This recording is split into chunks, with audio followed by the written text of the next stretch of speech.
বছর কয়েক আগে শিবলিঙ্গ নিয়ে এক বিতর্কিত মন্তব্য করেছিলেন আসন্ন লোকসভা ভোটে তৃণমূলের প্রার্থী সায়নী ঘোষ। যদিও তখন কোনো দলের সঙ্গে সংযোগ ছিল না তার, স্বতন্ত্র নাগরিক হিসেবেই শিবলিঙ্গকে নিয়ে এমন কিছু মন্তব্য করেছিলেন যা নিয়ে তোলপাড় হয়েছিল সামাজিক মাধ্যম। হিন্দু ভাবাবেগে আঘাতের অভিযোগে উঠেছিল বয়কটের ডাক। বহু বছর পর এদিন অর্থাৎ শনিবার সোনারপুর উত্তর বিধানসভা কেন্দ্রে গিয়ে প্রচারের আগে শিবলিঙ্গের পুজো করতেই ফের একবার মাথাচাড়া দিয়ে উঠল সেই পুরনো বিতর্ক। রাজনীতিবিদ থেকে সাধারণ মানুষের একটা বড় অংশের কটাক্ষের শিকার হতে হলো তাকে।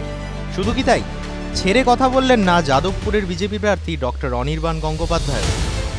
এটা খালি লোক দেখানো, লোক ঠকানো এবং মিডিয়া কনজামশনের জন্যে মানুষ বোঝে। দয়া করে বলবো যে যাকে এই ধরনের দেবাদিদেবকে কুরুচিকর মন্তব্য করেছেন, আপনি দয়া করে শিবের মন্দিরে ঢুকবেন না। সালোয়ার কামিজ পরে শিবলিঙ্গে দুধ ঢালার সেই ভিডিও ভাইরাল হতেই একজন লেখেন, হিন্দু ধর্মের অপমান, মহাদেবের অপমান, ওকে মন্দিরে ঢুকতে দেওয়াই উচিত হয়নি, আর কত দেখতে হবে। এখানেই শেষ নয়, আরও একজন লেখেন, ভোটের আগে এইসব করে মোটেও সহানুভূতি পাবেন না আপনি, ছি, লজ্জা করা উচিত। ছেড়ে কথা বলেননি বিজেপি প্রার্থী অনির্বাণও।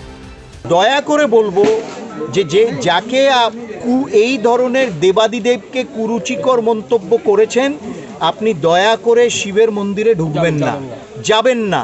ওই আপনি ঢুকলেই আরও অপবিত্র হবে এবং অপমানিত হচ্ছে। এই যে গিয়ে শিবলিঙ্গে আজকে শিবের পুজো করে শুরু করলো প্রচার, এ শুধু হচ্ছে প্রচার, এতে কোনো সত্য নেই।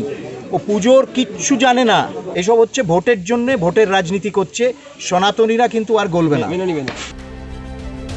শিবলিঙ্গ নিয়ে কি লিখেছিলেন সায়নী? সালটা 2015।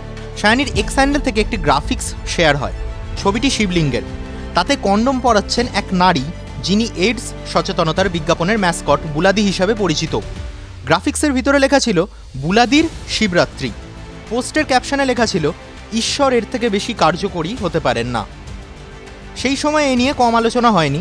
এরপর 2021 সালে বিধানসভা নির্বাচনের আগে সায়নীর বিরুদ্ধে রবীন্দ্র সরোবর থানায় এই পোস্ট নিয়ে অভিযোগ দায়ের করেছিলেন রাজ্য বিজেপির প্রাক্তন সভাপতি তথাগত রায়।